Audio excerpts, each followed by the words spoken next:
Assalamualaikum warahmatullahi wabarakatuh. Perkenalkan, saya Robi Yahya Baktiar. Saya mahasiswa aktif Universitas Negeri Malang yang saat ini menjalankan PPL di SMA Negeri 1 Gonalegi. Pada kesempatan kali ini, saya akan menyampaikan materi bahasa Indonesia, yakni debat. Apakah semuanya sudah mengerti mengenai debat? Ya, debat berisikan tentang pengertian, unsur debat, tujuan debat, ciri-ciri debat, bagian dalam debat, jenis-jenis debat, dan tata cara debat. Yang pertama, ada pengertian debat.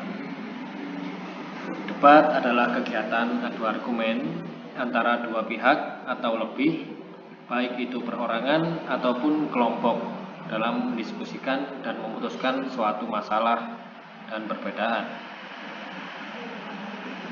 Sedangkan menurut para ahli diantaranya, debat adalah pembahasan atau pertukaran pendapat mengenai suatu hal dengan saling memberi alasan untuk mempertahankan pendapat masing-masing.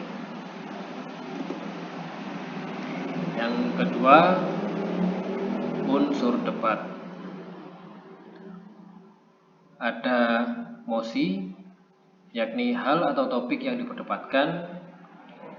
Tim afirmatif, yakni tim yang setuju terhadap hal yang diperdebatkan.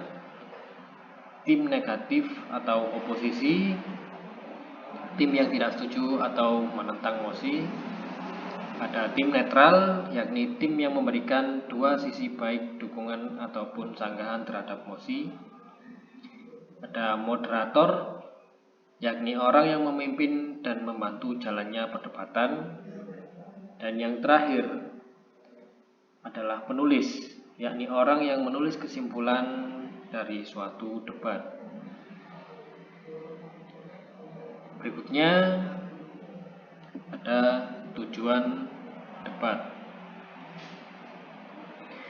Tujuan debat yakni yang pertama, melatih keberanian mengemukakan pendapat, dan yang kedua, melatih mematahkan pendapat lawan.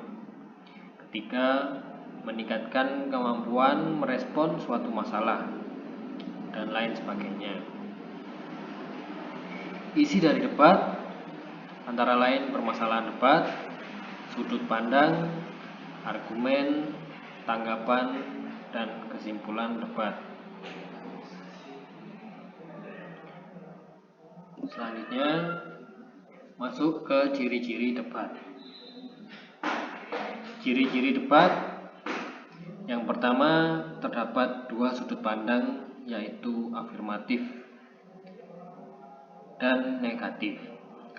Afirmatif antara lain pihak yang menyetujui topik, dan negatif pihak yang tidak menyetujui topik.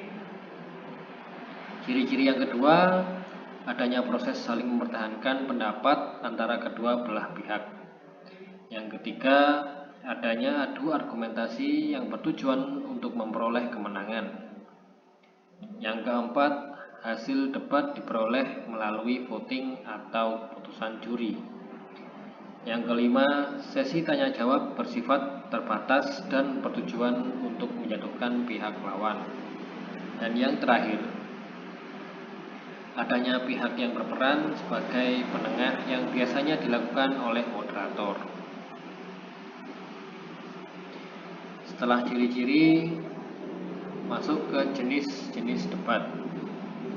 Debat yang pertama yakni debat parlemen.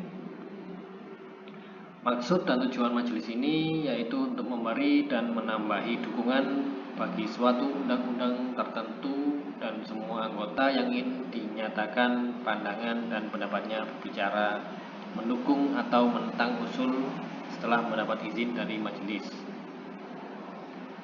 Yang kedua, debat pemeriksaan ulangan untuk mengetahui kebenaran pemeriksaan terdahulu.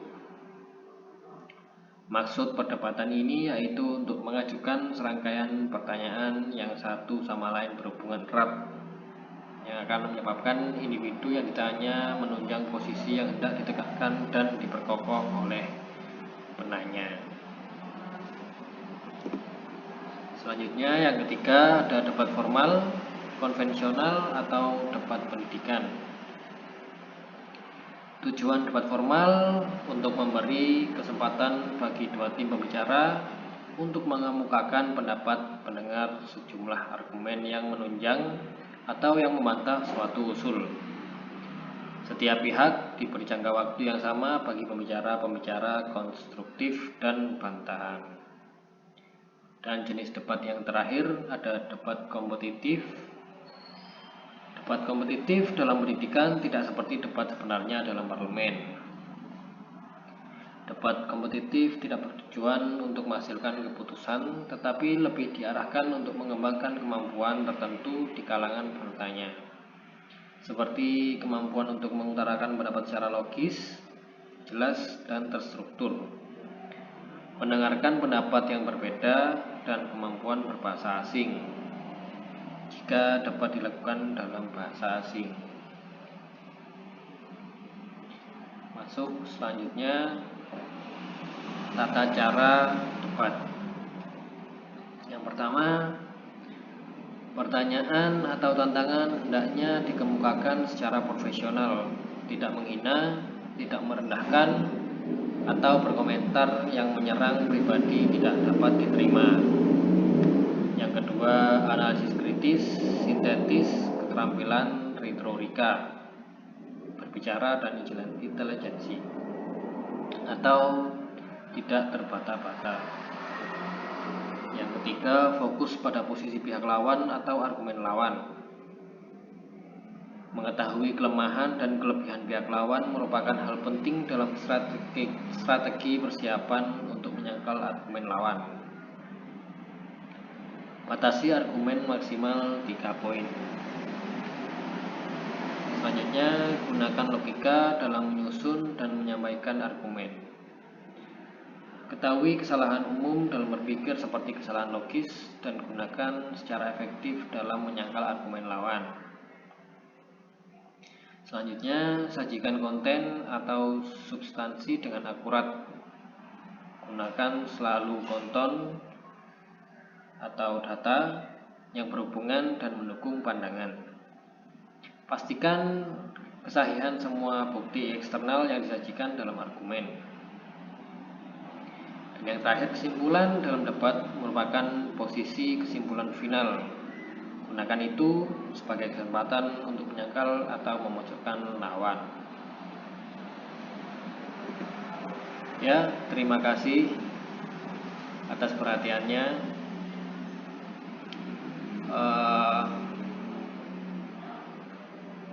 Untuk tugas saya berikan di kolom bawah, silahkan untuk dikerjakan. Terima kasih. Assalamualaikum warahmatullahi wabarakatuh.